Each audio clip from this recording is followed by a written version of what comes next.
from the same community. I thank you, Father God, that you are a good God and a good Father to us, and that you've watched us through this recovery, and you'll continue to do so. In Jesus' name, amen. Amen.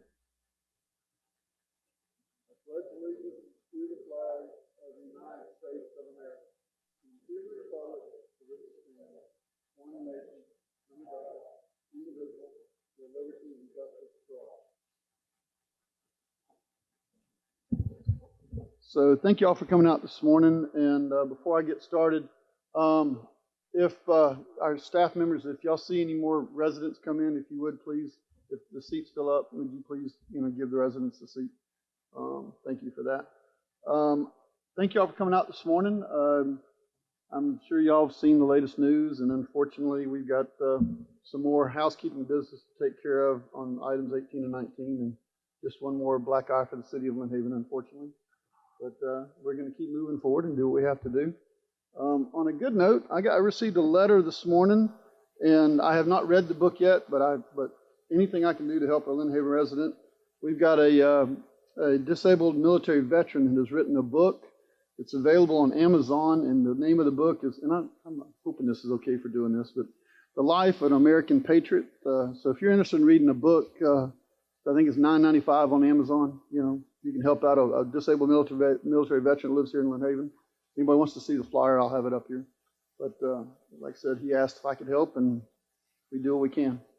So that's all I've got for the mayor's report. We're going to move on to the commissioner's report. Commissioner Tender, would you like to go first, please? Sure, thank you. Yes, ma'am. Basically, it's been a very busy 2 weeks, mostly campaigning and that type of thing. But I've been dealing with a couple of residents, too, and I think we're getting their issues taken care of. That's really about it. Just staying busy. Thank you. Mr. Aldridge? Thank you, Mayor Pro Tem. The only thing I really had was my mic's not up. Can you turn my mic up so that Arlene can hear? Thank you. You got it. The only report I really had, I guess, was at the business that I have, we have semi trucks, 18-wheelers coming in and out every day, delivering and picking up products. Last week, I had a truck driver actually come into my office to see me, and he personally wanted to tell me that he had a delivery over here in Lynn Haven, and he said that the only address that was on there was to City Hall. So he said he pulled up over there, and of course there is no City Hall over there anymore, so he didn't know where to go. And he told me, he said, Brandon, he said, I was over there, and it was such a pleasure dealing with the people and employees over there. He said they helped me with my truck. They told me where to go. There was 2, 3, 4 people that spoke with the man and helped the man out. And he thought it was important enough to come see me in my office and tell me how awesome he thought that was. So I just want to give kudos again to the employees here. It goes a long way to be kind, and it makes a large impression when we do the right thing. So I know we're on that course, and I know Miss Vicki harps on us doing the right thing, and us being customer service oriented. And so I want to give you guys a pat on the back and say it doesn't go unnoticed by people. So thank you. That's all I have. Thank you. Commissioner Perna? Thank you, Mayor Pro Tem. In the last couple of weeks, I've attended the St. Andrews Bay Estuary Program meeting that we're trying to set up a director and get that program going. I attended it by Zoom.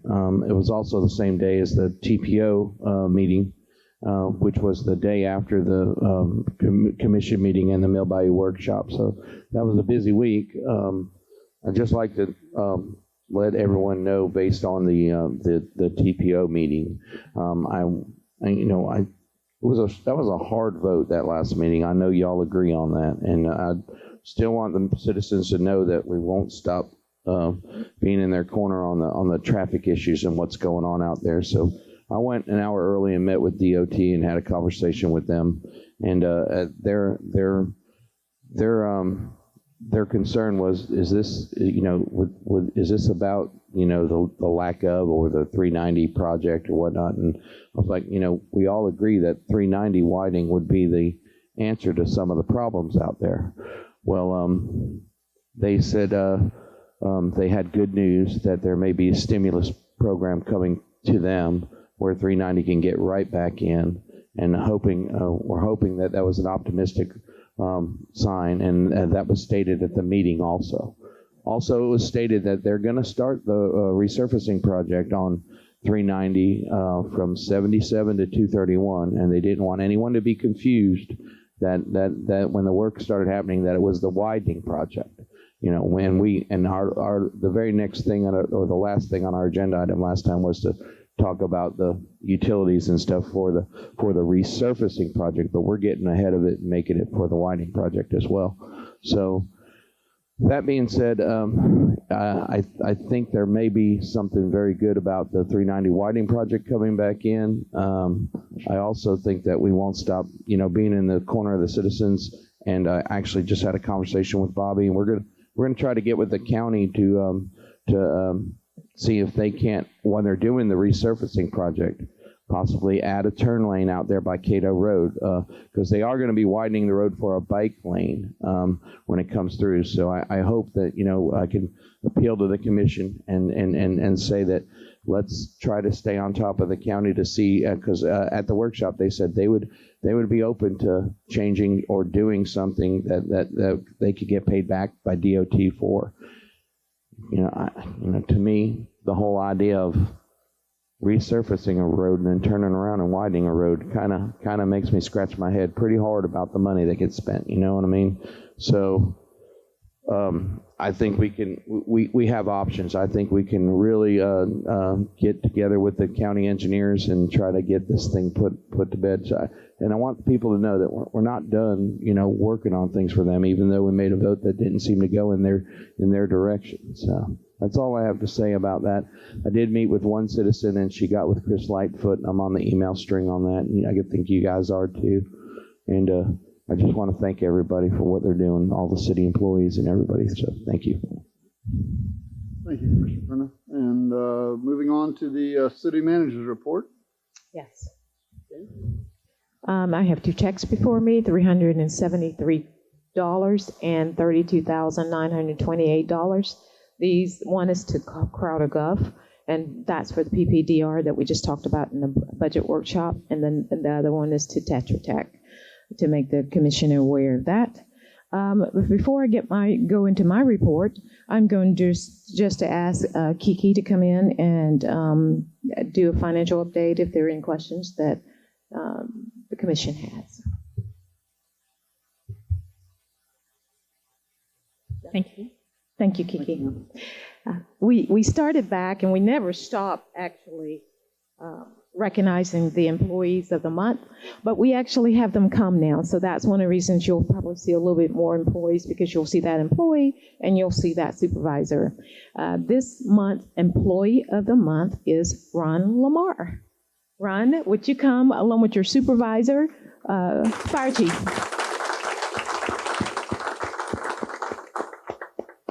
And fire chief is going to just say a few words about him. Good morning, Commission, City Manager. Once again, thanks again for recognizing these hardworking employees. Inspector Lamar came to us about 2 years ago into the fire department to take on fire inspections. He's been with the city for almost 12 years. His first role in the city was chief mechanic. In the 2 years that he's been with us as an inspector, his tenure is probably equivalent to somebody with 10 years in the inspection field. He takes his job very seriously. You'll probably hear some complaints, well, why is he making me do this? Or why is he not allowing me to do this? It's all by code. We have that holy Bible of codes, and that's the only thing we require. So his hard work and dedication has definitely paid off in the last 2 years. He's first to jump out there and help the city with projects to make sure we're doing things on the right. So I just want to say thank you, and I appreciate the commission for doing this. Absolutely. Good job.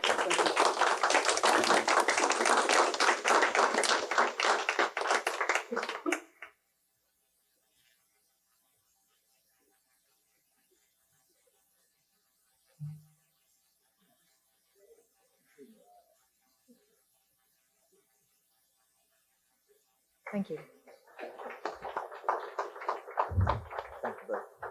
Another good thing that we like to do is recognize the departments. We used to do the supervisor of the quarter, but we recognized that the supervisor of the quarter could not be the supervisor of the quarter if not the employees were working for that supervisor.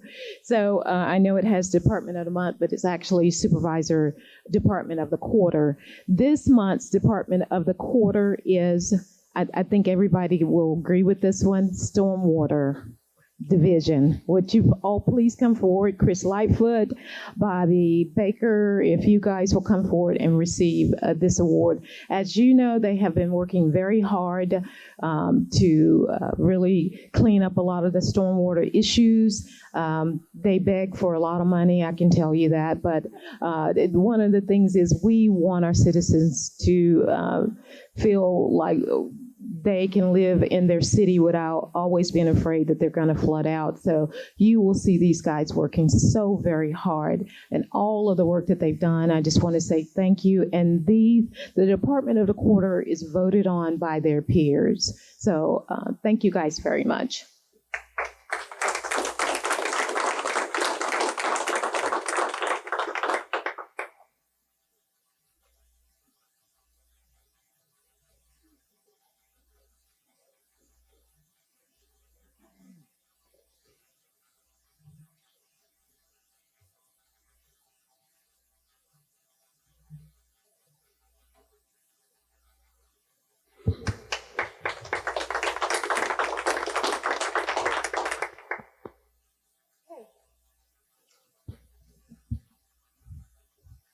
In my report, I just want to cover a couple of things. In the interest of transparency, you may have already heard about the contracted building code official that has been arrested. Commissioner Russell has already talked about that a little bit. We are addressing some of the issues separately, meaning finding and collaborating with municipalities and maybe other private building code officials that can help the city of Lynn Haven out until we decide later on in the agenda what we will be doing.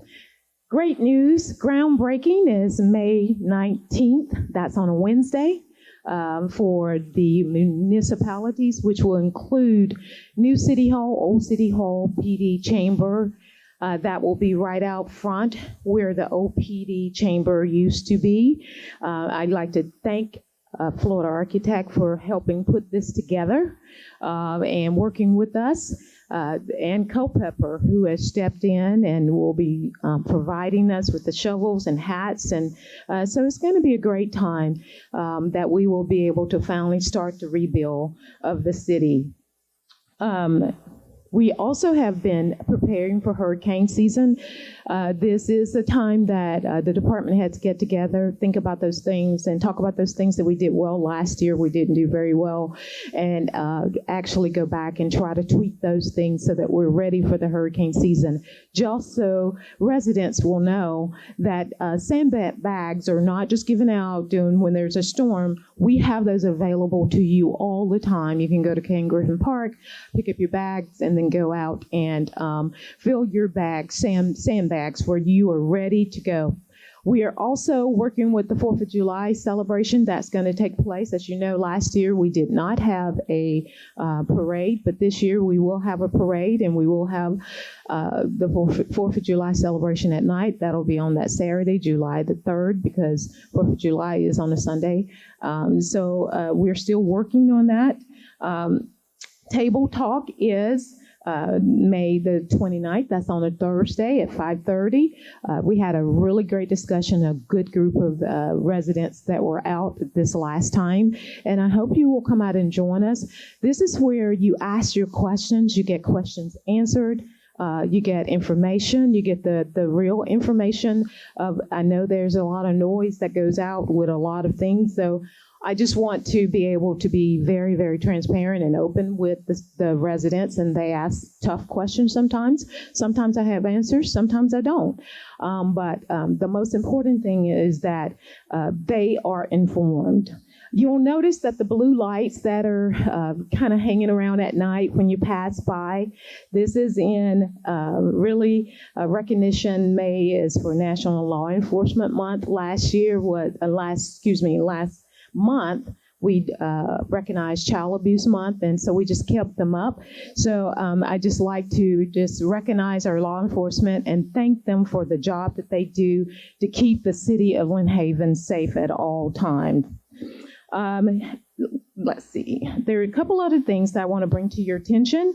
The city did and was approved for $5.2 million to the project. It was a project that would improve the West 10th Street improvements. It's an infrastructure grant. The governor was here last week and he talked about money coming into Bay County. That was part of that money that we received, that $5.2 million.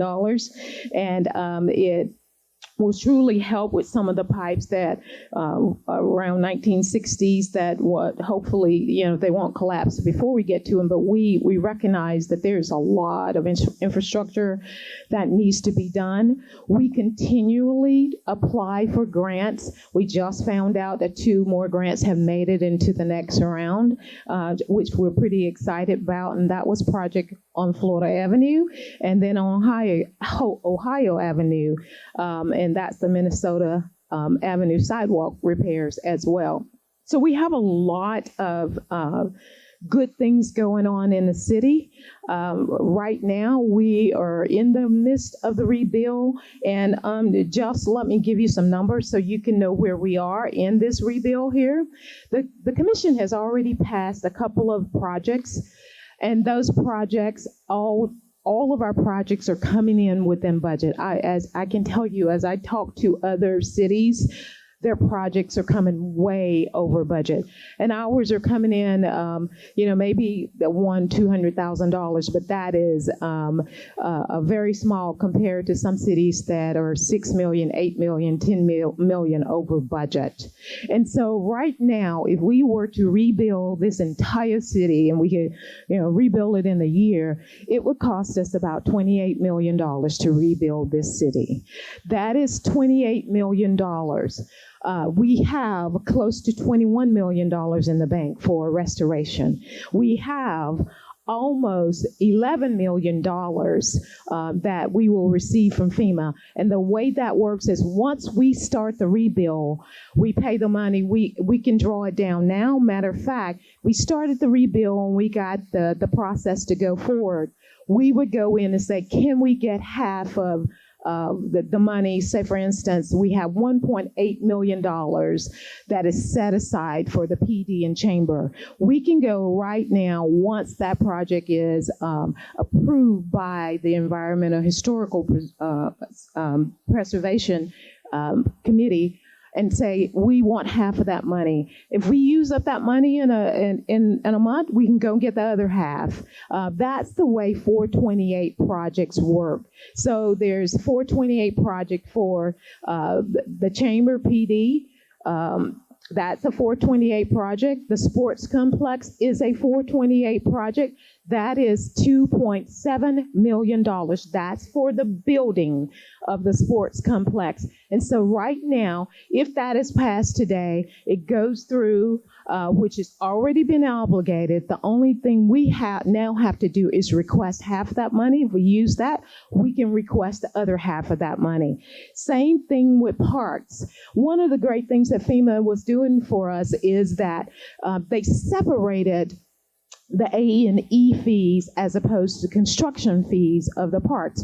So right now, we have $1.5 million that FEMA has set aside for the parks for A&E fees. That money has been obligated. And now that means that we have about $8.9 million for all of our parks throughout the city of Lynn Haven that we can use to restore any of our parks. The great thing with a 428 project is that you can use money from project to project as long as it is a 428 project. And so, give you a great example. We did the bridge internally That means we, Joe guys. We decided to do that internally because we knew we could do it cheaper, could save us some money. And we looked at the money that was left, and that's about $1.1 million. We can take that $1.1 million and put it on any project. That's a 428 project. And so the city has money to rebuild. I don't ever want any resident to think that we're rebuilding out of our scope of what we have within our budget. The money is there. It's just the start of it. And then that money, we start to draw that money down. So I wanted to give you kind of an update on everything so you know where we are in the rebuild. Okay? That is my report. Thank you very much, ma'am. I appreciate you being detailed about that. So, listen, moving on to the city attorney's report. Just one thing, I did speak with Jeff Carter this week, who's handling the insurance claim, and he's going to be looking to come back to us for some sort of settlement authority. The issue, he was talking about maybe doing an executive session. The issue is you have to have pending litigation, not just threatened litigation. So we're trying to figure out a way to, he can come and update us, obviously, but to get him some sort of settlement authority, which obviously if something happened, it would have to come back to the full commission. So just kind of keep that on your radar. I'll be talking to Vicki about that. So. Thank you, sir. And moving on to the public commentary. Anybody have anything they'd like to? Yes, sir.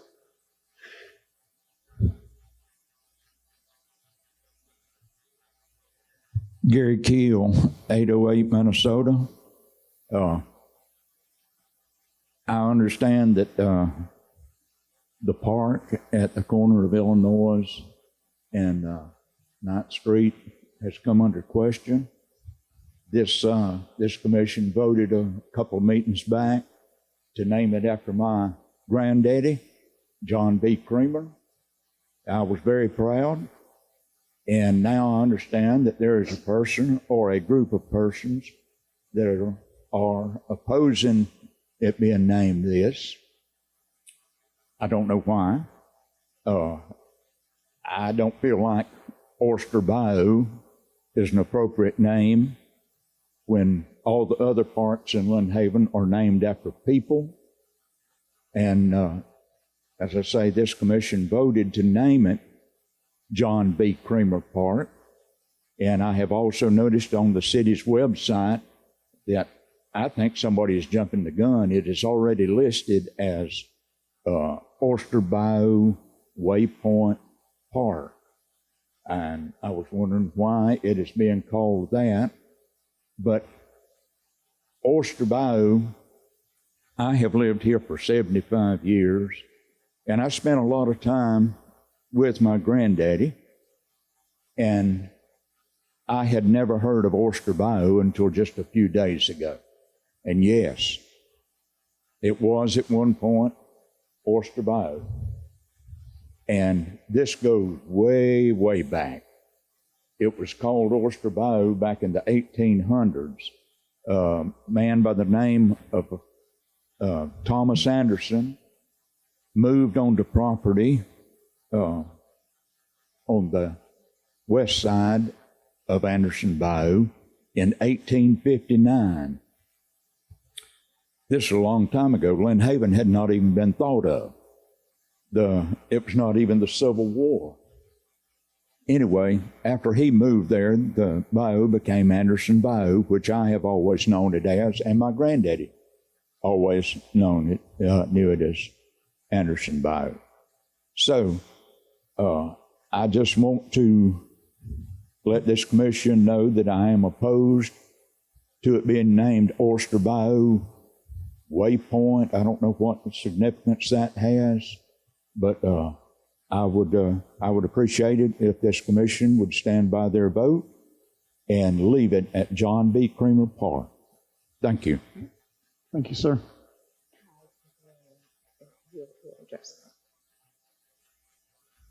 Mr. Creamer. Actually, the Oyster Bayou Waypoint was an initial concept name that was put on the website probably months ago, and I think we realized just off that comment that it's still there. So we'll change that. I don't think there's any opposition to it being named after your grandfather at all. I think that was just the initial concept when we started designing the park. So we'll take care of that this afternoon.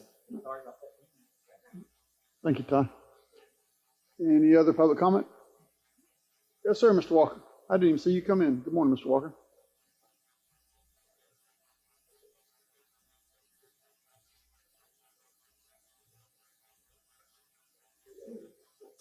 Good morning. I'm hiding again back there. I hate to, not hate to, but it's just like revisiting something, but the Bayou thing is of concern to me. And it is a concern to me with the city of Lynn Haven. A long time ago, years ago, I mentioned the fact of one way in, one way out. And nobody listened then, and nobody's listening now. When you say Bayou, you're talking about Mill Bayou or Yes, Bayou Mill Preserve Bayou. Park? Mill Bayou. Okay, I just want to No clarify. reference to the park, I'm sorry. It gets to be, one of the things that came out of these meetings here is you are going in fear. You're afraid of being sued. I don't like a government that has to run in fear. You presently have 5 lawsuits against you, against us, the citizens. You have one that's probably pending also. These are going to be astronomical. If you run the city government by fear, you've got to listen to FDR. The only thing about fear that you do have is fear itself. Long time ago, there was during a war, and that's a possibility that you might have a war and you might have one of these enclaves surrounded, and it might be that way.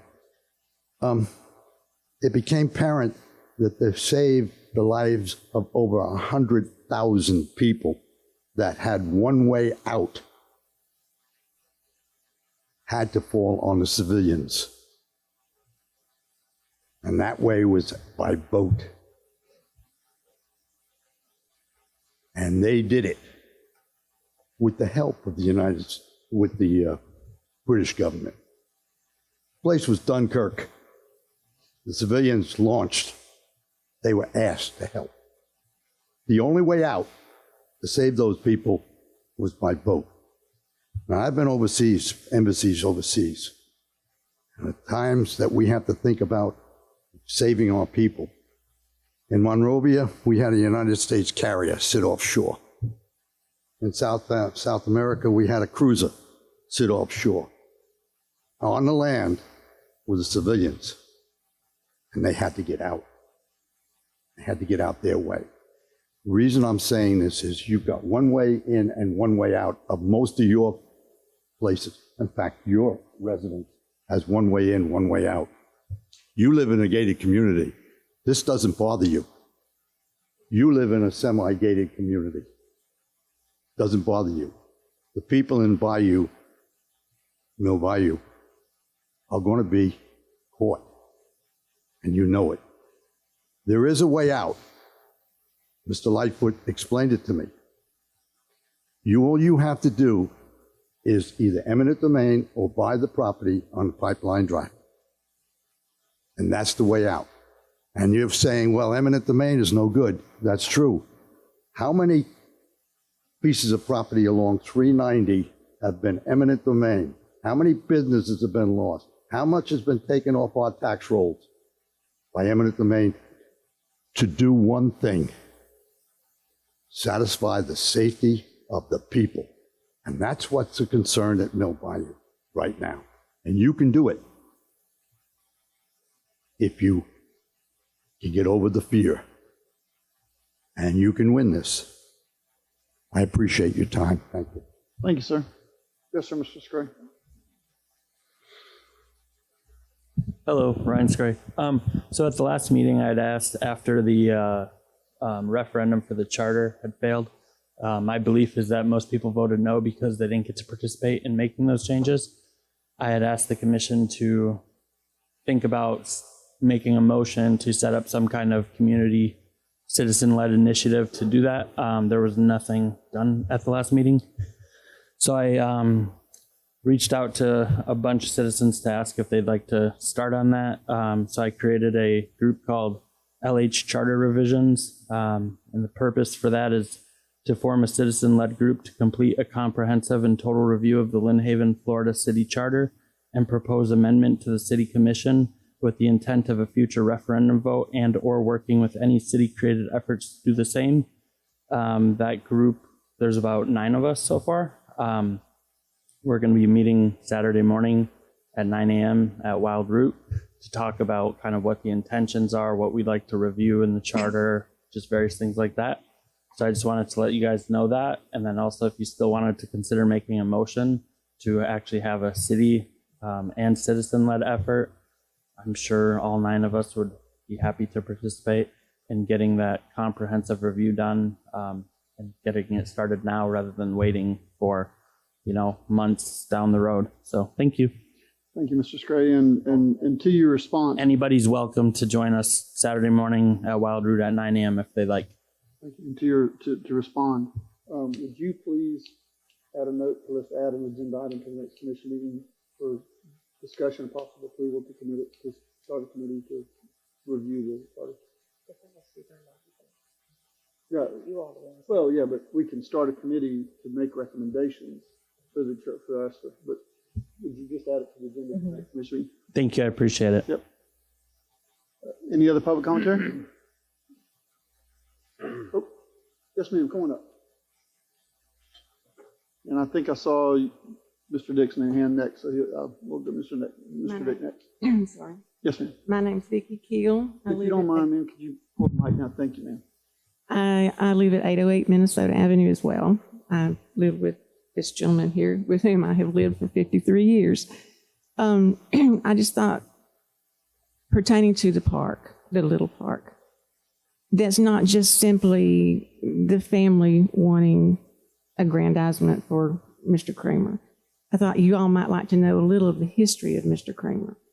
In his youth, and his younger years, not his youth, he was possibly close to Lynn Haven's first postman. He ferried the mail between Southport and Lynn Haven on a rowboat. Mr. Kramer was a fisherman. He lived his life on the water. He never owned a boat with a motor. He rowed it everywhere. He had more than one docking area on Anderson Bayou. But when he brought his fish in, he landed at that little point because it was closer to the fish house, or to the ice house, excuse me, and he carried his catch of the day on a croaker sack, and most of us are old enough to know what croaker sacks are, on his back to the ice house. He was a generous man, and he did much for the city. We should make it known that actually he did not just give the land to the city, he sold it for $10 to the city. But we have always known, I didn't know Mr. Kramer. He was gone before I married his grandson. But ever since I married my husband, I have known that Mr. Kramer gave that land to the city for a park. That has always been known to the family. And it's only been 70 years since that deed was made. And now the city is making it into a lovely little park. I know that Hurricane Michael had something to do with the fact that it looked so bad that things were being done. But we were so gratified when we heard that you were actually going to name it. Now, there was some talk made of a historical plaque.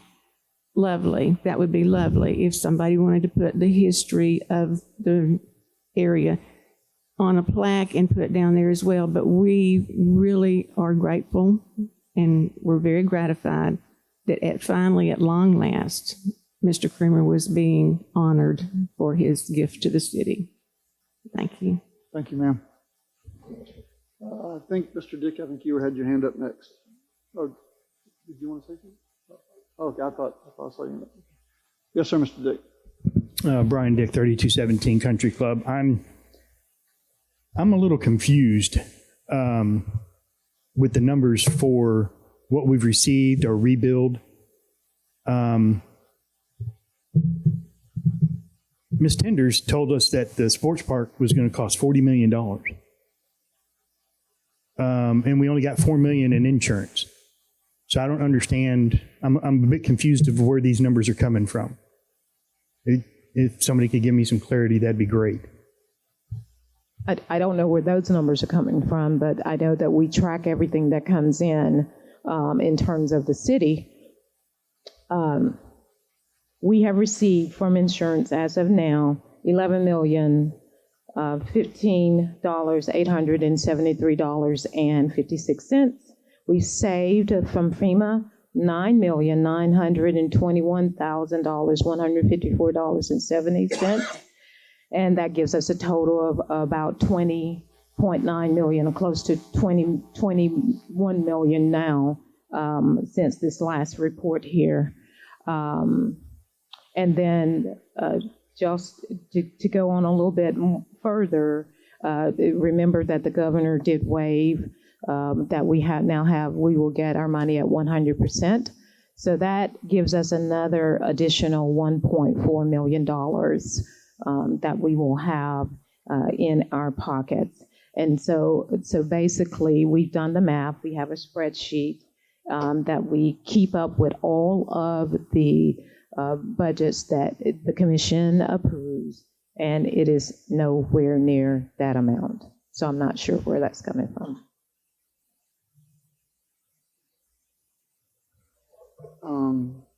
Typically, we don't answer questions, but since we've started. I'm sorry. Yes, ma'am. I totally agree with you. Yes. Okay. There's nothing else to be said. Anybody else have any public commentary? Hearing none, we're moving on to the consent agenda. Consent agenda includes items 8, 9, and 10. And let's see. Item 8 is the minutes from the April 27, 2001 regular meeting minutes. Item 9, Corona Emergency Supplemental Fund, CESF, COVID Justice or Criminal Justice Grant of $104,704. And then item 10, approval of a late time extension request for RV trailers and pods on private properties for residents affected by Hurricane Michael in accordance to Ordinance 1071. And item 10 is related to 1219 Massachusetts Avenue and 3323 Country Club Drive. Is there a motion to approve? Motion to approve. Second. Motion and a second. Before I ask for discussion, I'd like to say, again, great job, police department. You know, going out there looking for the money. I mean, it's another $104,000 in our pocket. So I'm not sure. Was it Brian that took care of that one? Brian Blaylock. Yeah. Well, pat Brian on the back for us. Awesome. Thank you. Is any discussion with the commission? That's great. Any discussion with the public? Hearing none, City Manager, would you please call the roll? Commissioner Tender? Yes. Commissioner Perno? Yes. Commissioner Aldridge? Yes. Mayor Pro Tem Russell? Yes. Very good. Moving on to new business. Item number 11, discussion and possible approval of resolution 2021-05-356 to approve the 2021 mid-year fiscal budget. And Ms. Roman, if you would like to step up. Oh, I'm sorry, yes. And I need to have the resolution read. A resolution of the City of Lynn Haven, Florida, amending the final budget for fiscal year 2021 and providing for an effective date. Yes, ma'am. Anybody have any questions about the budget from the workshop? Any questions of the commission? Okay, this is a discussion of possible approval, so I guess I should ask if there was a motion first. Yeah, motion to approve. All right, we have a motion. Second. And a second. Now, is there any discussion? Any discussion with the public? Mr. Walker, please step forward.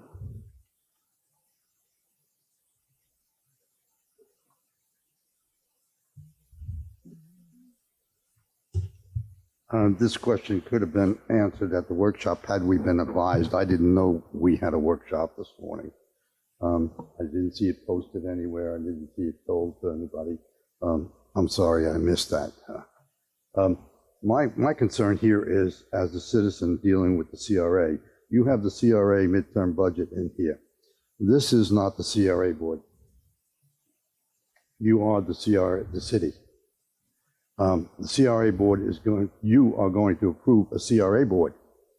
CRA board is an independent organization. It has its budget and its audit, and everything is done independently. Not that I want to challenge it, but I feel it's incorrect the second time to tell you that you should have a CRA board approving its budget. The CRA advisory board, who I attend, does not know anything about this. We don't have the privilege of even addressing it. But I noticed there are changes in the CRA budget, a minus. I don't have an explanation because I can't go through 20 pages of line items to find exactly what changed. It looked like we added some money to one of our programs, which I don't know about. My point is this. The CRA budget, independent. I believe the CRA board should vote on it. I don't want to question their authority or anything like that. I just want to point out things. And I believe we've got to get some of these boards and some of these commissions in the straight line of thinking for the people and do their job. Thank you. Thank you, sir. And just to address, I did speak to Ben about that, and when the CRA board does meet, they're not required to do a mid-year adjustment. So I mean, obviously what you're doing here is fine, but it would have to be ratified and voted on by the CRA board, which will probably be this fall, obviously at their budget time. So that will get done later this year in the CRA board meeting. Thank you. Any other comments? Hearing, yeah. We already had a motion, right? Yeah. So there's no more comments. So no more comments? So please call the vote. Commissioner Aldridge, Yes. Commissioner Parno, Yes. Commissioner Tender, Yes. Mayor Pro Tem Russell. Yes. Motion carries. Again, Kiki, I know you've walked off. I just want to say thank you for all your work. Item 12, discussion and possible approval of CEI inspection services for legislative paving phase 2. And Mr. Baker. Good morning. The floor is yours. As you know, we're starting our legislative paving program. It's about $2 million. As part of it, DOT requires us to have a third-party inspector. So we've reached out to Dewberry, who's under contract with us, which did the first phase. And they've given us a proposal that falls within the scope. And so we're asking for approval to go ahead and get it approved to get them on board to do the inspection and testing. And hopefully the project will go out for bid within the next 30 days. DOT has approved the plans, and so we're good to go. Thank you, sir. Anybody have any questions for Bobby? Yes, sir. I move to approve the $100,125 not to exceed Dewberry. Okay. You got a motion? Second. Motion and second. Is there any questions? Commission? Any questions from the public? Hearing none, City Manager, please call the roll. Commissioner Parno, Yes. Commissioner Aldridge, Yes. Commissioner Tender, Yep. Mayor Pro Tem Russell. Yes. Motion carried. Item number 13, discussion and possible approval of the 800 megahertz communication system interlocal agreement for the police and fire departments. Sure, I can handle that. The county and the city of Panama City entered into an interlocal agreement for the new 800 megahertz public safety radio system.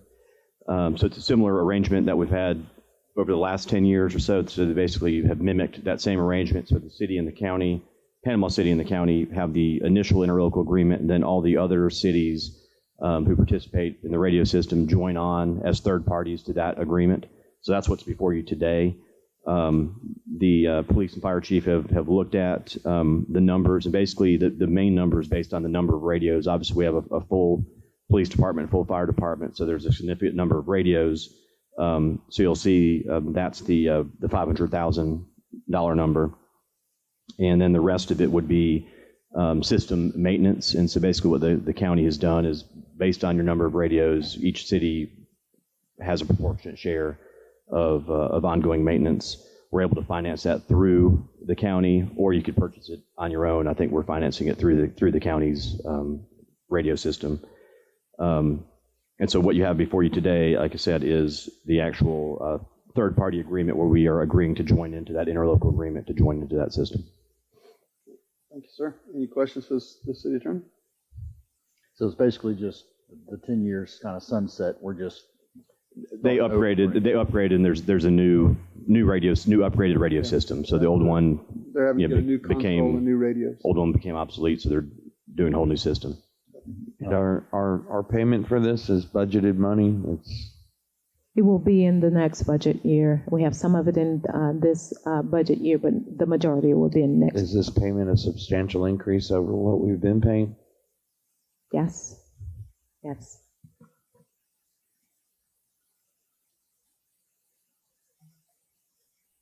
May I ask how much more?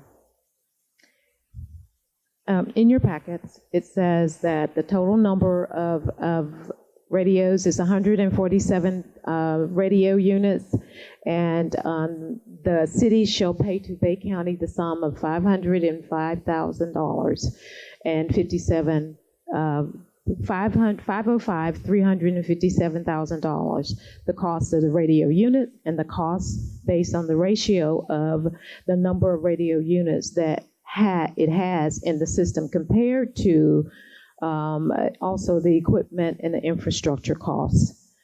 So that's what we have right now. What were we paying before? This is a Yes, full. yes, you can come and answer. Good morning again, guys. Let me just clarify. About 5-10 years ago, we had our own radio system. It was failing.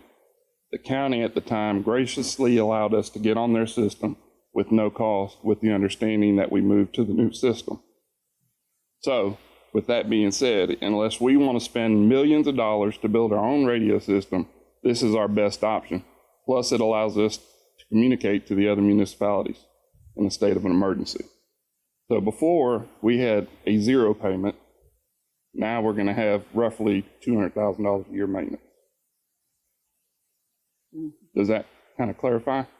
And I don't think it kicks until next year, right? There's not a payment. Correct. It's zero the first year. The first year is zero, and then we move in, and I believe it's not a 10-year loan, if I remember right, it's 7. Yeah. My understanding from what you're saying is we've got two options. We either do a standalone system ourselves and bore the cost of the entire thing, of the entire system, or we do a share cost with the county and the cities, other cities. Correct. And just to keep in mind, if we don't go on this system, we can't communicate. You better start getting a tower put up because we don't have no infrastructure. So, and they're fixing to make the switch. I think police department is live now. The fire departments are going to start rolling on here within the next few weeks. It's kind of a foolish thing not to be part of that group. And plus, remember that we can use impact fees for some of this infrastructure. Yeah, I think the hesitation probably, obviously, is the $500,000 we're looking at. That being said, you cannot have no communication for our emergency services. It's our lifeline. It is what it is. It's our lifeline. So, if you don't want to give us radios, we might as well just go. Right. You can't use a can with string, can you? Correct. That being said, I'll make the motion to approve. I don't see another choice and not. I'll second it. Motion is second. And is there any discussion with the commission? Any discussion with the public? City manager, please call the roll. Commissioner Aldridge? Yes. Commissioner Tender? Yes. Commissioner Parno? Yes. Mayor Pro Tem Russell? Yes, and I Thank want you. to see that string strung from the police department to the fire department.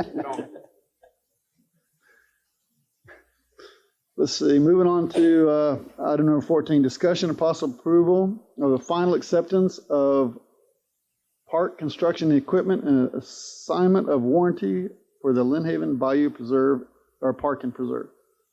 Mr. Robos, this is you again. Okay, sure. This is the next step in the process of actually taking over the Lynn Haven Bayou Park and Preserve.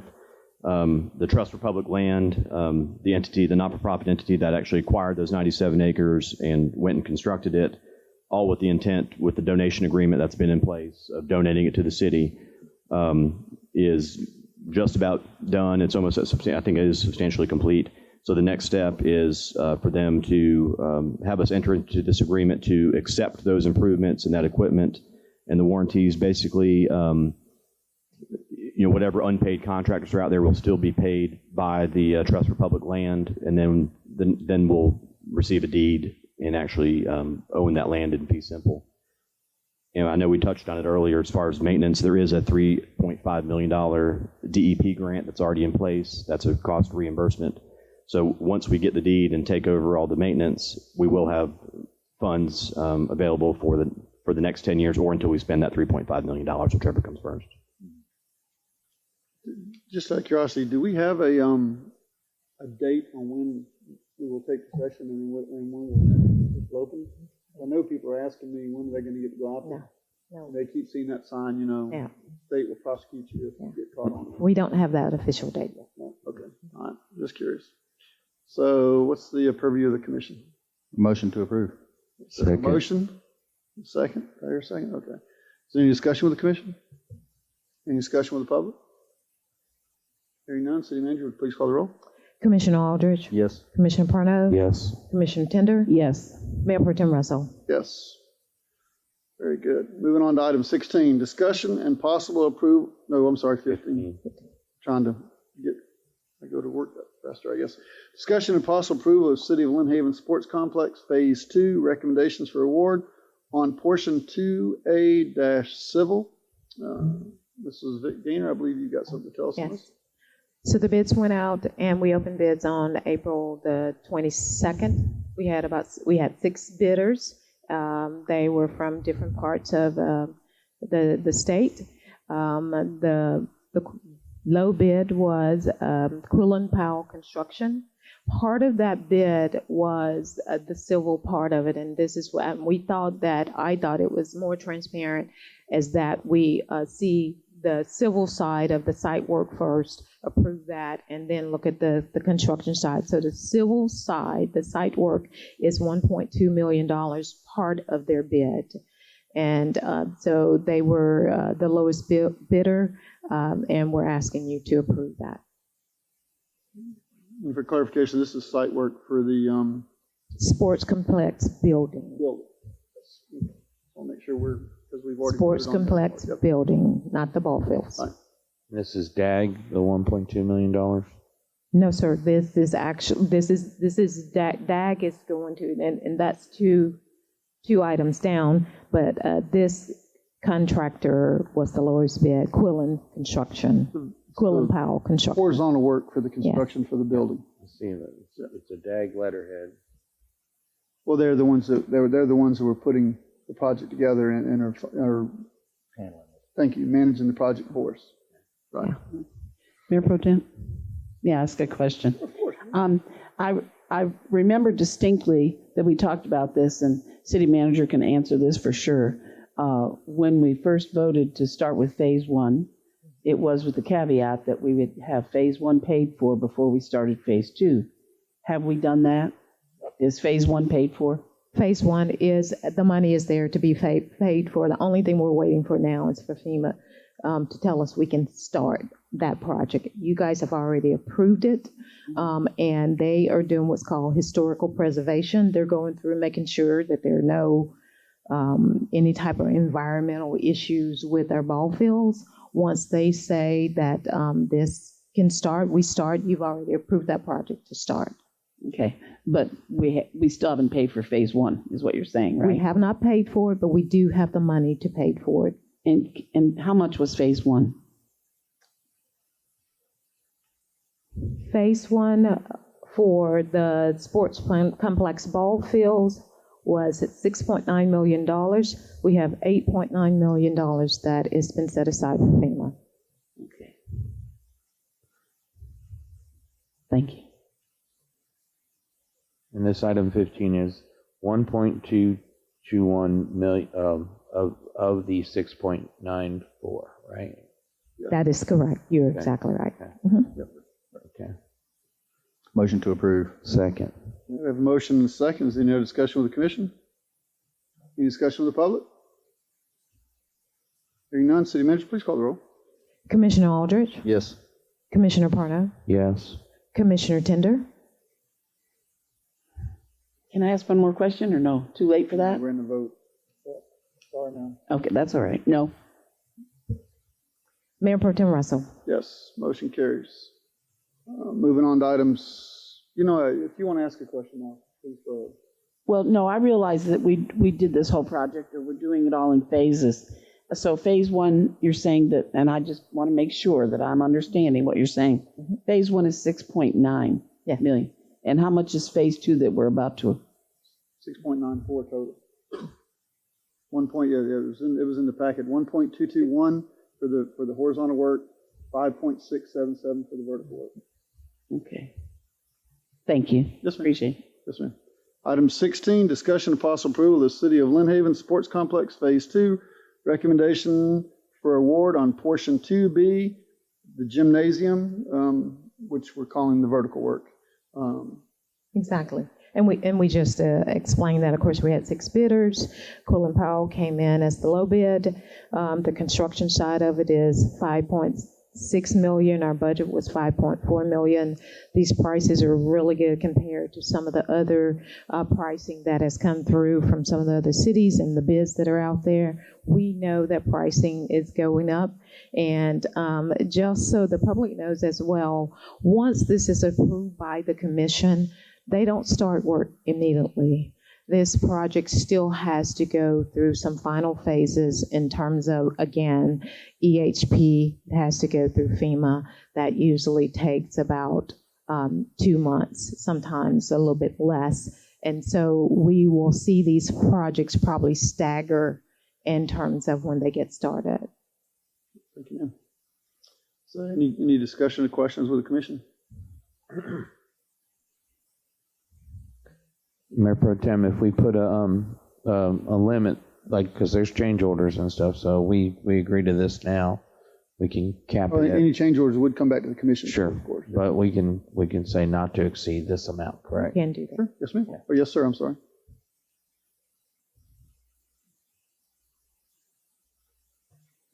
I would move to approve the amount of $6,940,000, not to exceed, For the total project, correct? for the total project. Okay. So for item 16, the actual number is 5677. So it's minus the 1.2? Yeah. Item 16, we're dealing with the 5.677 million. Minus, not to exceed 5.677. So. Perfect. Yep. Thank you, sir. I just wanted to make sure we had the same. No, I we're talking didn't. about the same number. I thought it was to approve the whole project. Yeah, well, yeah, she broke them out into vertical and horizontal. So now we're working on the vertical work. Yes, sir. So we have a motion on the floor. And I'll second that. All right. So we have a motion and a second. Is there any discussion with the commission? I do, Commissioner Tender, I do think I understand what you're thinking, maybe with the phases, because I kind of wanted to explain it, and correct me if I'm wrong, but because when we did phases, we were thinking more spread out over time, spending less money, I think, right? So you're thinking it's going to be years maybe before we get to phase 2. And that may happen with some of these other phases, like phase 4, it could be years. Phase 3, it could be a while out, but this money has already been obligated by the federal government. So that money is there. However, we're not going to obviously pay for anything until we have an invoice, which is, again, far off in the future. So I was just saying I understand where you're coming from, basically, on the phase thing. Am I correct on that? Basically, so that we didn't fall behind. That was the caveat when we voted on it, I thought. Yep. And as well as if we were only paying by invoice, do you have any idea? They're certainly not going to wait until we owe millions and millions. No, actually, we've asked them for, if you don't mind me answering it, we've asked them for a schedule. We're asking all of our contractors for a schedule payment. When those payments will come through, that's what we did with the City Hall project. We've already asked them for a schedule of payments so we can see when those payments will come in. We will do the same thing with all 3 of these projects. Okay. And you bring that to the commission, obviously. Oh, absolutely. Yes, ma'am. Thank you. All right. Any other discussion with the commission? Any discussion with the public? Yes, sir, Mr. Scray. Hello. I have a question regarding this one. When the bids came in and evaluation occurred, who participated in that evaluation to ensure that these bids met all of the technical specifications that we're looking for? DAG Architect, that's who we hired. DAG Architect and Panhandle. They were a team. If you remember, for some of you don't remember, and I'll go back and just very briefly, we hired 3 teams. We hired 3 firms that will do just what you're asking. Yep. And so the city has almost a lot of the hands off because we're not the experts in it. Right. This is third party so that they can see it from a different perspective. And they will be also the ones that keep us in line with the spending. And so making sure that those contractors are following those task orders and are putting in the correct equipment, information, everything. That's going to be their job. Okay. So we're relying on their recommendation since that we hired them to do that. Absolutely. And they're also our construction managers. Right. Yeah. And then is there a way we can see that evaluation results? Absolutely. Remember, this is just a low bid, and it's actually in your packet here. I was looking through and I didn't see anything. I mean, are we doing just lowest price technically acceptable and deciding that they were unless the city based on DAG's recommendation, they've determined that they're technically acceptable?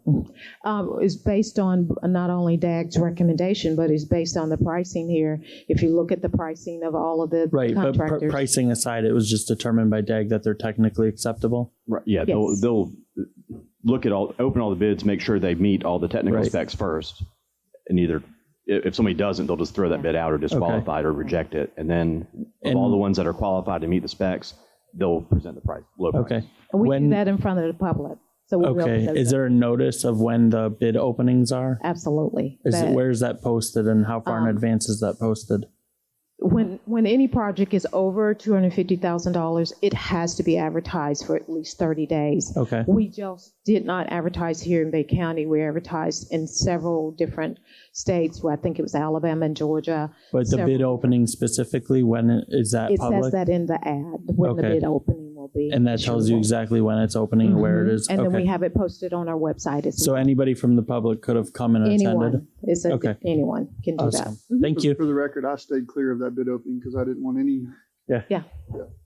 All right, thank you. And matter of fact, just as so you all will know, all of the contractors that bidded on this were in attendance as well. So they can sit there and listen to the bids while they're called. And all of the required documents are called off to make sure that everyone has required documents. If someone does not have a required document, then that bidder could be what's called non-responsive. Any other public commentary questions? Hearing none, city manager, please call the roll. Commissioner Aldrich, Yes. Commissioner Pardo, Yes. Commissioner Tender, Yes. Mayor Pro Tem Russell. Yes. Before we move on, I just want to point out 2 things. Number one, first of all, thank you, DAG, for the work you're doing. 6 bids. I love seeing, the competition. And I don't believe I've ever seen this company's name on anything we've bid on since I've been on this commission. So it's nice to see some fresh faces, some fresh companies in here working. So, I mean, I think that's a good step forward, for people seeing that we're trying to do the right thing. So, all right, moving on to item 17, discussion and possible approval of the City of Lynn Haven Sports Complex proposal for Phase 1, Phase 2 services during construction. And this is... Yes. This is just the construction side of it. You've already approved in terms of the civil side of it, but this is the construction management side. And of course, we did hire DAG. We hired Florida Architect. We hired Mott McDonald to do all of our architect and engineering. But once the construction starts, we will need certified people, as Mr. Scray has asked about. Do we have those people in place? These people will be in place. And so the construction management is a different fee as opposed to the engineering and the planning and the designing. And you told us to come back to you in terms of when we got ready to start this construction to get this approved, and we'll bring it before you. This is the construction management contract. Yes, sir. Okay. Any questions of the commission?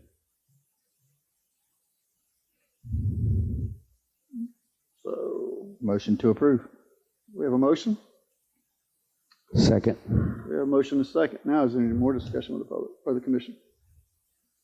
None. Any discussion with the public? Hearing and seeing none. City Manager, please call the roll. Commissioner Aldridge, Yes. Commissioner Parno, Yes. Commissioner Tender, Yes.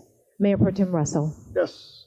Motion carries. Again, thank you for one more step moving the city forward. So I'm excited about this. All right, now moving on to the less exciting item. Item 18, discussion and approval to terminate Gordon and Associates contract as building official, inspector for the city of Lynn Haven, and give the city manager the authority to hire a building official and inspector as employees of the city of Lynn Haven. This is a discussion and approval item, and I'll start the discussion. I'm sure most of y'all have seen the news, that our building official, who was a contracted company that handled our inspection services for the city of Lynn Haven, I want to make it quite clear that he was not an employee of the city of Lynn Haven, which some people have made comment to that. This commission, terminated EPCI a couple of years ago and hired Mike Gordon, to take over inspection services, and I was one of the ones that voted yes on this. At the time, I don't know if people remember, I wanted it brought back in-house, and I knew that we couldn't get it brought back in-house at that time, because we couldn't do without services. I still think that the city needs a building inspector in-house. That way the city has more control over it, as well as, for the last 2 or 3 years, we have not had a construction industry licensing board, which many of y'all that aren't aware of what that is, that's the licensing board that oversees the residential license, registered license. And to explain, the state has 2 different systems. You have a state certified license, which is managed by the Department of Business Professional Regulation, and then you have the registered license, which is regulated by the county or the municipality that the license issued. The city doesn't really have any control over state licenses other than forwarding complaints onto the city, forwarding complaints onto the state. But we do have recourse with a registered license. And that's why I think that we need to have a licensing board back in the city of Lynn Haven. That way, if a complaint is filed against a registered license holder, the city has the recourse to not allow him to pull permits in that city anymore. And it's always been, my belief that we needed that. And actually, that's where I started with the city, is I started on the construction licensing board several years ago, when we had one. And of course, that'll be item 19 when we get to it, if the board decides to have a construction licensing board again. But at a minimum, I think that that we need to have more control over our licensing department. And by saying that, I think that we need to have a building official and inspector with the city of Lynn Haven that is employed by the city of Lynn Haven. And to give you some numbers, from my understanding, I've asked the city to provide me some information. To date, or I'm sorry, not to date. Let me pull the page up here. Did you provide this to the other commissioners? No. Okay, I didn't know if you did or not. We have paid Mr.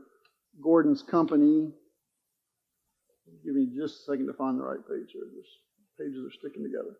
Here we go. We have, from July 2019 to April 2021, we have paid Michael Gordon and Associates $1,076,000 for his services. That averages out, if you take the last 6 months, that averages out to $32,000 a month we paid him for services rendered. And if you take that $32,000, multiply it across the year, that's $338,000 a year that we should be paying him for the services. A building official and inspector for the city of Lynn Haven on the high side of salary with compensation should be about $216,000 a year. So there's no reason we can't bring this back in-house and save money. Then that's on an average salary. And I've got this printout if anybody wants to look at it. And I'm sorry, that's not an average salary. I took the high side of the salary for an inspector and building official. But whether it saves us money or not, I still contend that we need to have this in-house. A building official is a state official and he needs to have some control. The city needs to have some controls over that department and over that official. Now, that's what I've got to say. If anybody's got any questions for me, because like I said, I've done a little research with it, or if the commission's got any questions or statements, please feel free to find them. I do. Yes, ma'am. I think when we hired Michael Gordon, I think he came to us highly recommended. I think when he came, we were 300 or 400 cases behind that ECPI had done drive-bys and not even gotten on a roof. And I want to use the right words here. We never made any attempt to have ECPI arrested, and they were blatant about all that we went through with them. You can call me naive if you want, but I think Michael Gordon is probably not guilty. As a human being, I just can't even fathom that he would do this. And with that said, I know, Mr. Aldridge, you're concerned about lawsuits. I think we're certainly staring at one in the face here.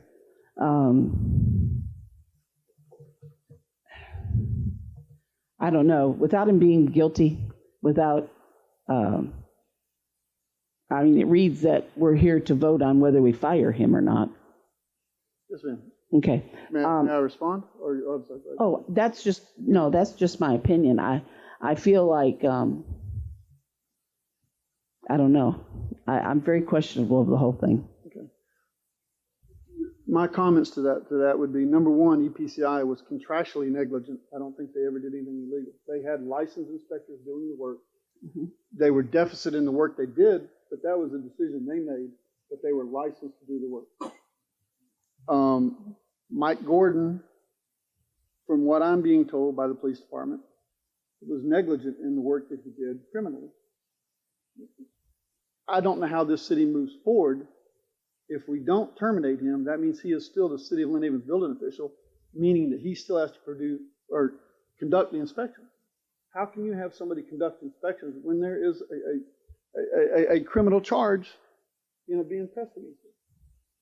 So do we shut the building department down and not issue COs, not do inspections until this trial is resolved? The city can't do that. I mean, you would shut down the building. In fact, I had a call yesterday from a builder in Lynn Haven says, hey, what's going on? I've got 2 COs that I'm fixing to ask for the next week and a half. What's going to happen with my house?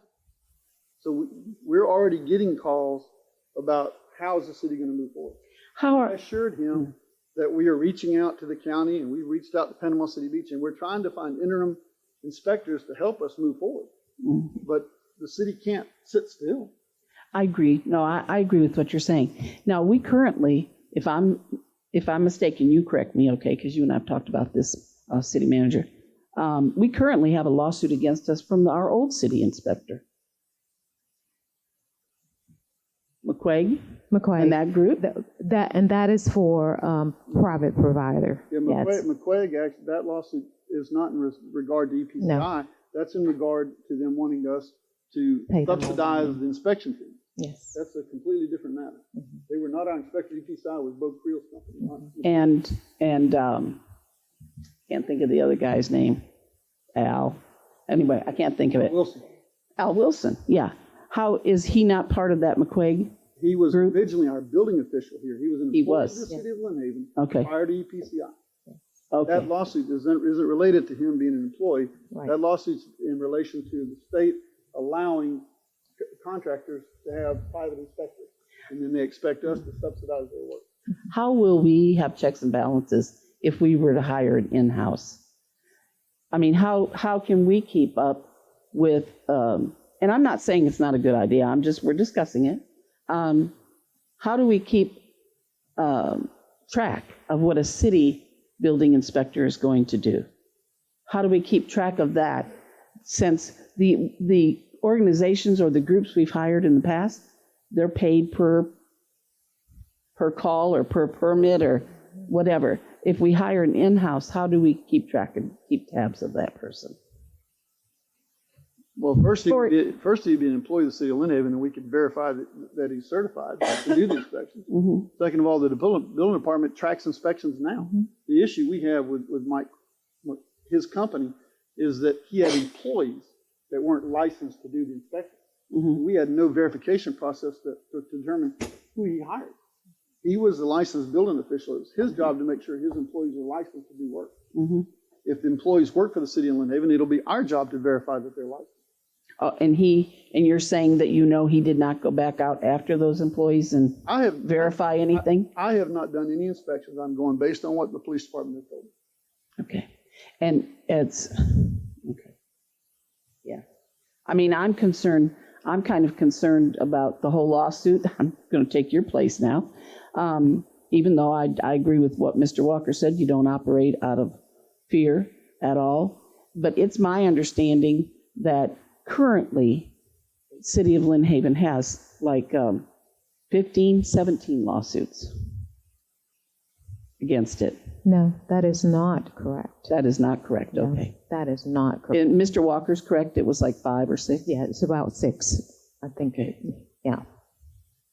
Okay. Yeah. I just wanted to let everybody know how I felt about it, and I can't wait to hear this one go to court and see how it comes out.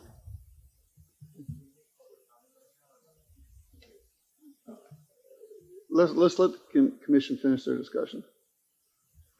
No, Mayor Pro Tem, I agree with you. We're a growing city.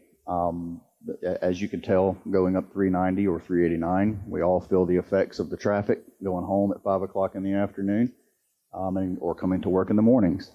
And I agree that I believe we need an in-house building inspector for oversight. And also, again, we are a growing city. We shouldn't be contracting things out when we can afford to have someone in-house and possibly even save money doing it. So I think it's a great idea. Thank you, sir. Any other discussion with the commission? Then I'll make the motion to approve. All right, so we have a motion.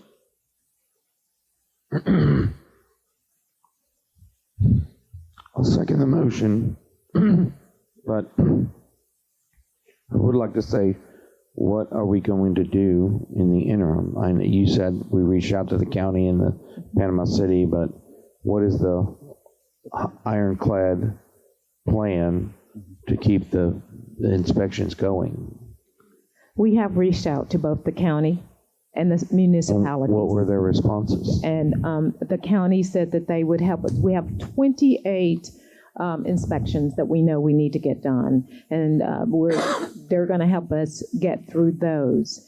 In the interim, Stephanie and I have been doing some research of building inspectors who have their licenses, and we're reaching out to those to see if temporarily they can help us out. Secondly, I've sent an email out to the municipalities, and they are going to look at their schedules and see how they can help us out. You can do that according to Florida statutes. You can do that. You can have a municipality or even a county be able to help another city out with these until we get someone on board. So it's imperative that the commission give us some direction as to what to do today so we can move forward. Yeah, because it's whatever you decide to do, we will need to act on it fairly quickly. And I second the motion, so. Okay, so we have a motion, second. Yes, Ms. Richard. I'm sorry, Mr. Scray, you raised your hand, so, okay. I apologize, I thought you'd ask. I'm not in the building department, as you know, I'm in the planning department, but immediately after the hurricane, I had to take over the emergency services of the building department. And I can tell you that there are certain services which, when you contracted out, you did not have provided to the city. That if you had an in-house building official and inspector, you would have, such as the substantial damage inspections of properties following storm events, or just, generally dilapidated buildings that the other inspectors didn't do because it wasn't in their contract. There's also floodplain management, coordination, the CRS stuff, which helps keep the citizens' insurance numbers down, that ordinarily a building official would be involved in, but again, the companies that we contracted with would not provide those services to us. And then I can also say, and I'm speaking for Stephanie here, there are a number of times where citizens or contractors contact the city and they want to touch base and get a hold of the building official, and it's very difficult at the moment. It has been very difficult because we don't have someone who's there in and out all day that we can get in touch with or coordinate with.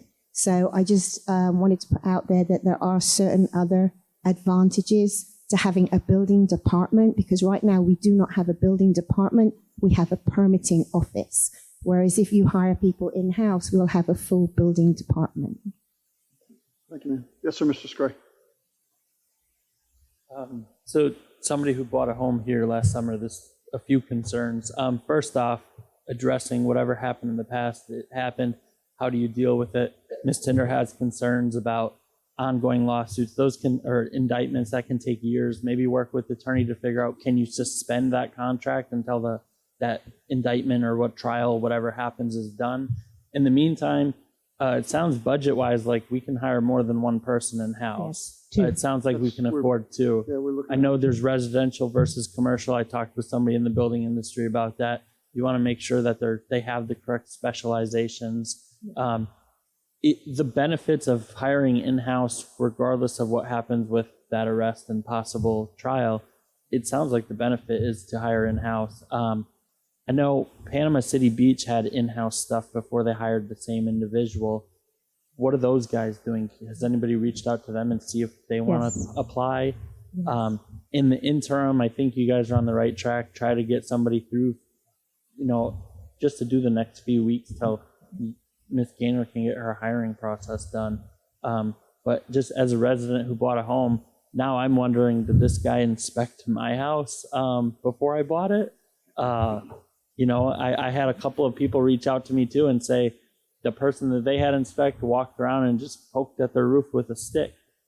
Doesn't sound like much of an inspection. So what I would ask the commissioner who made the motion is potentially to maybe amend it to look at suspending and hiring two individuals, and in the meantime approving to have the city manager be able to contract somebody for the next few weeks to cover that, because the way the agenda item is written, there's a lot of questions, and I think the motion needs to cover all of this plan and not just kicking it on to the next meeting. So thank you.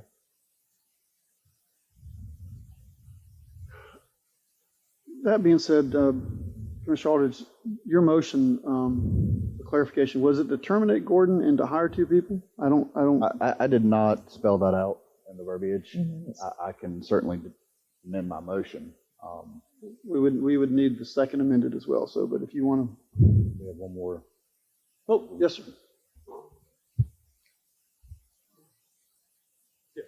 My name's Woody Newmans, certified building contractor. I'm just going to throw a suggestion out there because this has haunted me for 30-something years. I've often wished that the city would go into contract with the county so we'd have one set of rules to build by.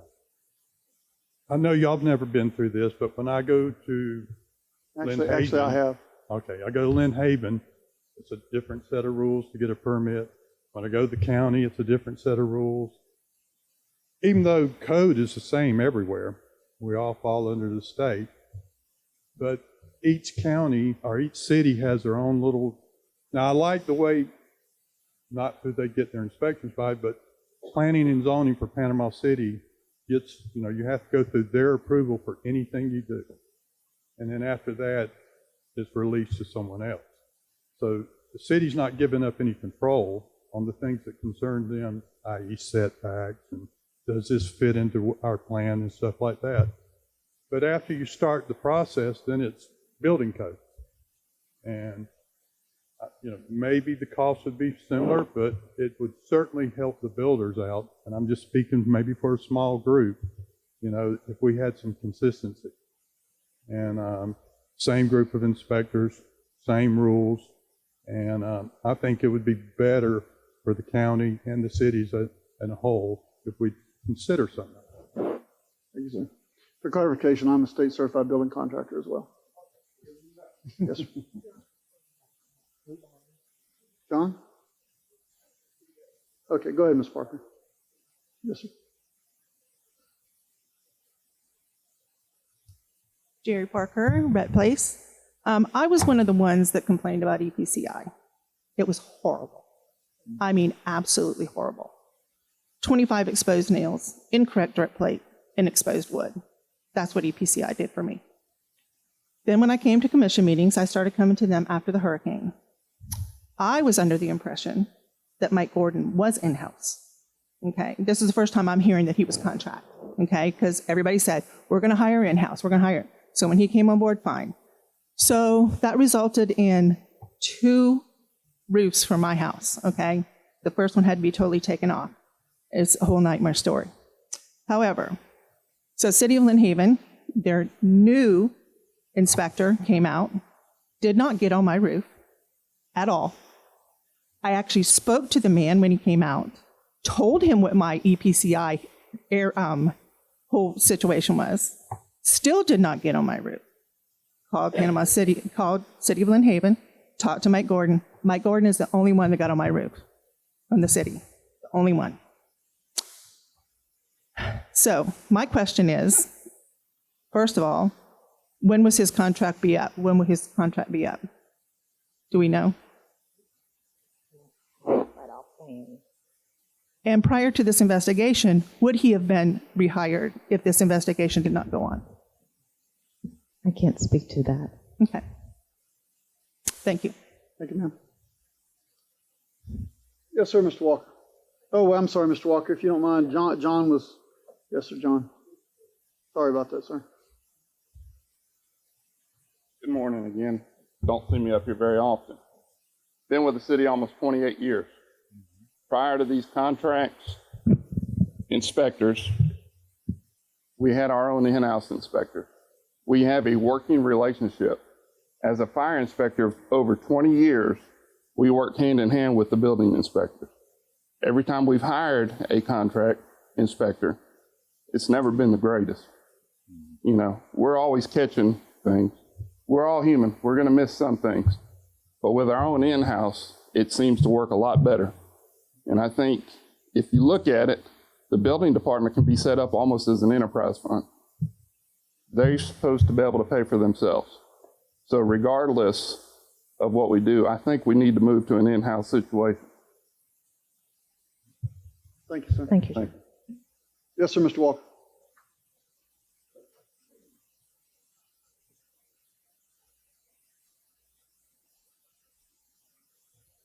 Again, good evening, good morning. All your in-house inspectors didn't work out. In fact, one of your lawsuits is against you is from an in-house Lynn Haven employee inspector. So the state law allows outside people to do that. That is one of the groups that is suing you. If they're allowed to do that, and they're trying to say that this will save you money, why don't you just let the people do it on the outside? I'm not against an in-house, let me get you that way. But outside people, the state law is saying they can do it. And they're saying the people want that. What is happening, as I understand, you're saying that there's subsidy, you're asking subsidy. I didn't get that out of their questions when they brought it up. However, if they can do it and submit their investigation on inspections to Bay County, and Bay County act as the center, that'll solve your temporary problem. That is outside inspectors. It doesn't mean Mr. Wilson. Mr. Wilson is the one, okay? Mr. Wilson was in-house, and he made our life miserable as when we were doing Roberts Hall. After it was all over, he came to me and told me he's sorry he did that, but he was acting as he was directed. And he was directed as an in-house inspector for Glen Haven under the direction of the city manager. So I agree that in-house would be the way to go. You're right, save money, you will do that. But again, then you have to trust and you have to be sure that that person is going to be as honorable as Mr. Gordon was when he first started. As I understand, his track record was pretty good at the beginning. So my point is this: most and all of your in-house inspectors were no good. Didn't work. That's why the state's allowing outside people to do it. And if you can work something, I'm used to feedback. If you can use outside for temporarily and go through Bay County, which we've done that. And then really search hard for a good in-house one. I happen to agree with you, Chief. That's the best way. Thank you, sir. For clarification, we do allow outside agencies to do inspections. Yes, we do. The question is, in the lawsuit, is about they want us to reduce our permit fees because they're doing their own inspections. That's where I'm saying they want us to subsidize their work. They want us to reduce the fees that the contractor has to pay. Yes. Okay. And just for clarification also, Bay County is pretty stretched themselves, as you know. They had some dealings with some of the people in their department. So Bay County will not be able to help us long-term under any circumstances, okay? Yes, sir.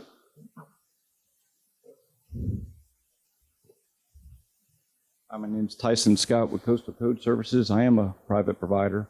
I just wanted to throw some information out there. The public usually doesn't know about all the laws and rules with the building department.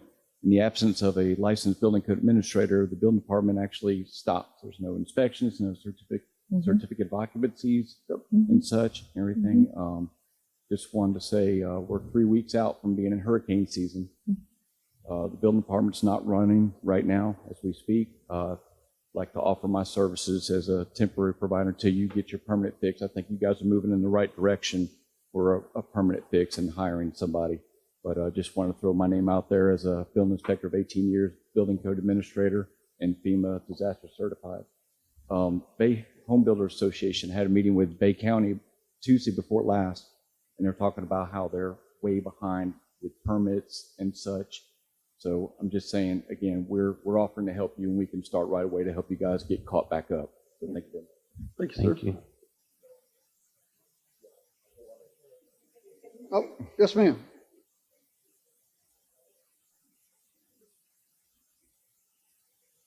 Good morning. I'm Jennifer Hodges. I'm your new HR director, and I'm also a citizen. Let me just provide some information that might clarify some questions that have come up. The current contract with Gordon Associates ends September 2021. And in that contract is the ability for the commission or this party to immediately terminate if there is, if the contractor has been indicted for criminal charges, especially including fraud or any charges of moral turpitude or violent behavior. And I think that the charges that have been levied against Mr. Gordon fits that criteria. You all can make decisions based on that contract, but you would not be in violation. Of course, I would look to our legal counsel to confirm that. As the gentleman mentioned, the statute does require every city and county to have a building official. That's tough to do for small cities, and so there is the option of joint management of that function. That allows our city manager to connect and reach out to our counties and our cities and see if we could do a joint venture during this emergency time, as well as contract. A contractor can fit that role. I have been asked to provide some information related to bringing an in-house program. Hopefully it it's at its beginnings, but I think we have the basis to do that. So if you need my assistance, just let me know. Thank you. Thank you, ma'am. Any other public commentary? Yes, ma'am.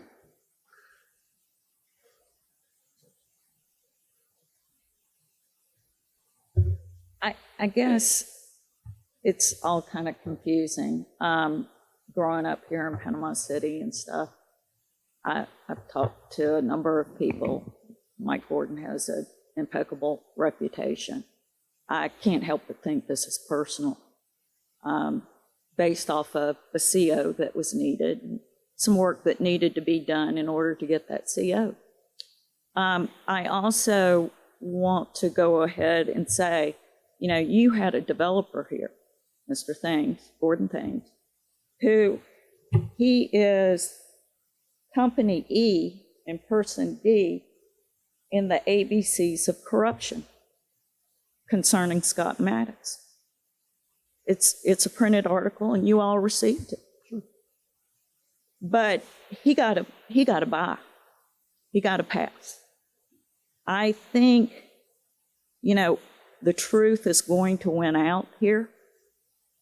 I think we're going to find out a lot of stuff.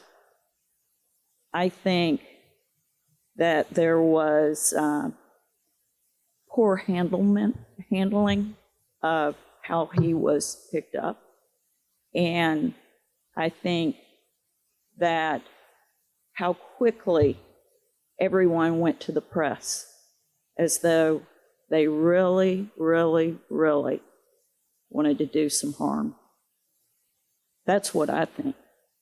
But I'm real curious about that CO and the items that need to be done in order to get that CO. I think this is personal. I'm not saying that he's innocent or guilty, but I've been in this room and seen y'all have somebody that admitted to guilt, and you continue to pay his insurance. It's just, you make up the rules as you go along. And like I said, I don't live here, but I used to. And this is just unbelievable. And I think y'all need to maybe go on the Bay County Clerk of Courts and see exactly how many open lawsuits there are. Thank you, ma'am. Sure. Chief, come on up. First, please start about how long has this investigation been going on? That's where I'm going. So this investigation came to light when all the Calhoun County permits were being issued over there. Some of these were supposed to be a 7 or 8 hour proctor test. They were getting them in 10 minutes. Mr. Gordon, too, got one of these permits. Investigator McClendon went over. He worked with DBPR, FDLE. We started an investigation because there was a complaint on Mr. Gordon with DBPR. So since he was our inspector, I had him go back an entire year, and I can show you pictures and anybody else pictures where he sent unqualified employees in to do inspections. I'll tell you, Ms. Tender, my biggest fear in this job is not being shot. My biggest fear is putting an innocent person in jail. And that's all I have to say.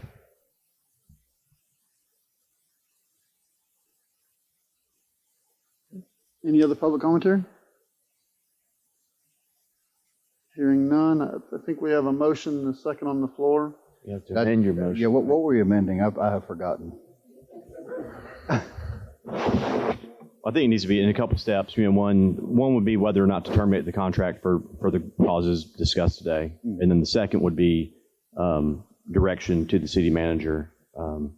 Certainly, first, you know, interim hiring. Terminate or suspend. Right. Until outcome. Yeah. So one would be about the contract. Second would be about contracting another, you know, private company in the interim until she can go forward with the hiring process and coming up with the job description and getting that advertised. Well, I could put that in the form of one motion, though, correct? I don't have to split it out into two, as you were saying.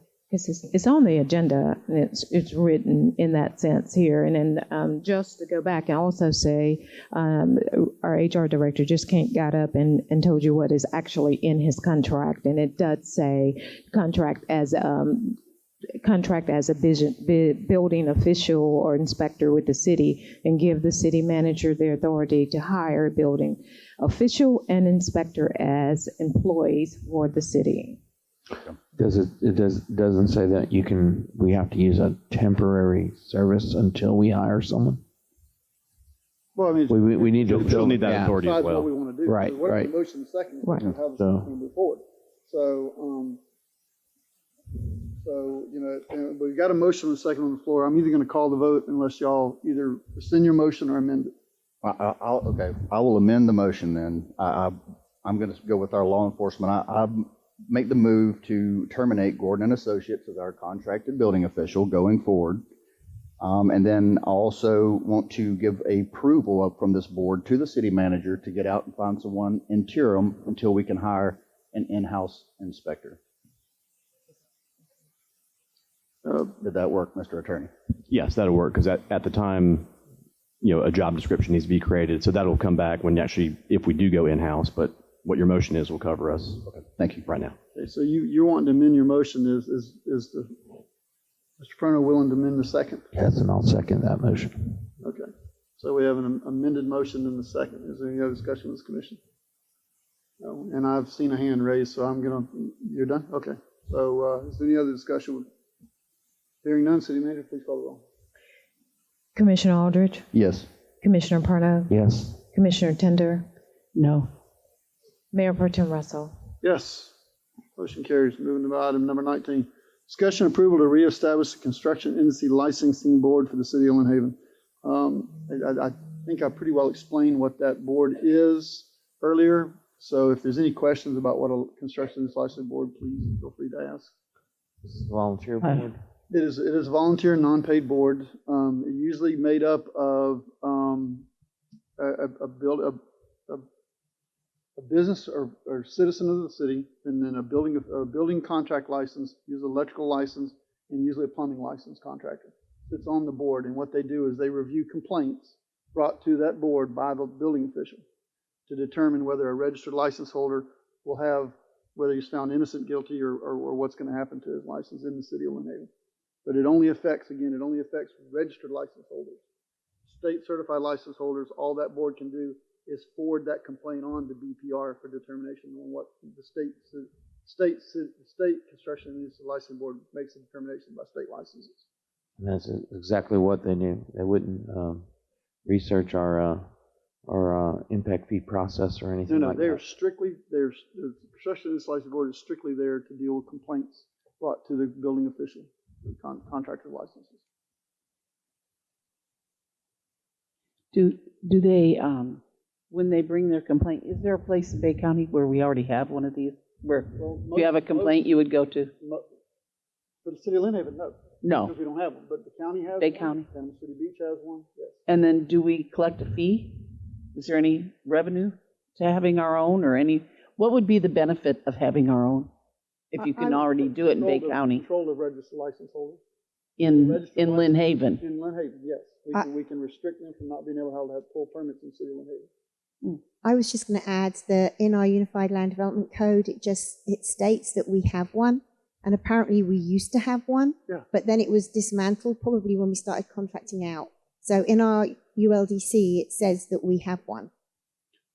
Just like it says a planning board. You were on it. I used to sit on the board, Yeah. And actually, the motion or the item is for reestablishment of that board.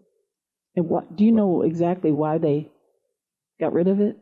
I would assume it was disbanded when Al Wilson was terminated, because we no longer had a building official in the city of Lynn Haven. So we contracted at that I point. see. So if we're going to go in-house, it makes sense to do. So I'll make the motion that we reestablish the board. We have a motion. Second. Is there any discussion with the commission?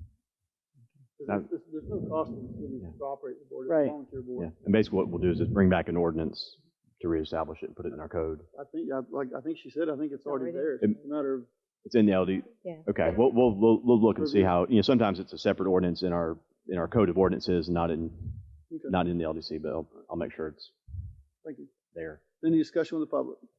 Yes, sir, Mr. Scray. So once this is established, you said there's 3 positions, 1 citizen, Usually 4. 4 positions. So then once that's established, anybody that's applying to that, whether it's part of the, what, can you say again how the members were made up? Well, it's a citizen, a building contractor, a plumbing contractor, electrical contractor. Okay. And so anybody that wants to volunteer for that, they would put in They an would put an application application similar to the other committees, Yes. and that would be reviewed by the commission, and the commission would choose who to appoint? I'm not real. Yes, sir. Did he? Okay. Okay. That's something that we'll need to look into. See Yeah, how, I would how just- the approval process is. Because I mean, the other boards that we have, who appoints those people, try to keep it the same across the. It would make sense board. for this commission to be the one that. That was and my we need to thought. look into that. We Because can do that. they report then back to the commission as a representative of the city and citizens, not, yeah. So, thank you. Thank you. Yes, ma'am.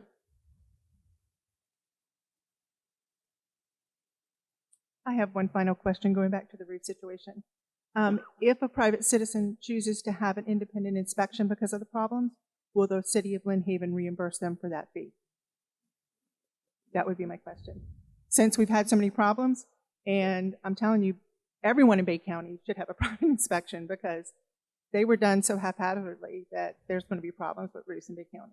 So that would be my question to you guys. Thank you. Yes, ma'am. That's a good question, and this commission will have to look into that. Yeah, I mean, I wouldn't commit to Yeah, reimbursing or paying, paying Well, for private inspections. obviously, So we'll- any of the supposed fraudulent inspections that have been completed will have to be re-inspected at the cost of the city. But I don't know prior, if it doesn't fall into that line that it wasn't fraudulent, I don't think the city would do that. But that's just my opinion. But thank you for the question. Any other public questions? Hearing none, city manager, please call the roll. Commissioner Parno? Yes. Commissioner Aldridge? Yes. Commissioner Tender? Yes. Mayor Pro Tem Russell? Yes, motion carries. Thank you. And that's moving us to the last agenda item. Thank you all very much for being here today. Have a wonderful day. Did I hear rain?